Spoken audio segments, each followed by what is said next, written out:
күшті алдында әлсізді айымайыпты. Ондай істі тарихтан көп көреміз, бірақ оны біз жасайды демейміз. Ал мысалға құлақ салшы байыпты. Қозы шөлдеп су ішуге кебеді, бәле қайдан демегін сол маңайда бір аш қасқыр жүреді.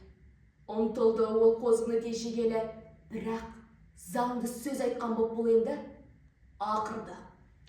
Сен тұмсығыңмен болғаныш, мөлдіреген тұнбаңды былғадың. Оңбағандық бұл нағыз.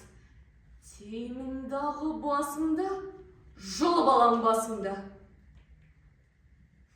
Түсіңнен бой, сіз секілді асылды. 100 қадамдай төменірек түсейін, рұқсат болса, сол жерден ақшейін. Бір жолға қойыңыз шашуды. Сонда алдамшы менмін бе? Не болжырап оттап тұрсың? Оңбаған. Арғы жылы осы жерде сен маған дөрекілік көрсеткен есімде. Ал бұл жолы кешірме. Кешіріңіз, жол толған жоқ туғытқалы. Онда ағаң болғаны ағам жоқ қой. Құдаң шығар онда бір. Кімде болса әйтеуір бір туғаны.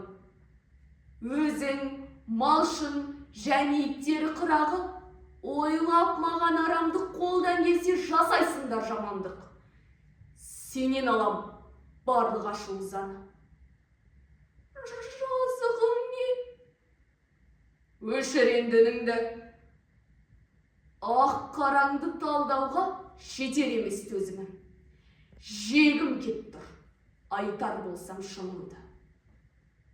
Деп тоғайға сүйреп кетті қозы.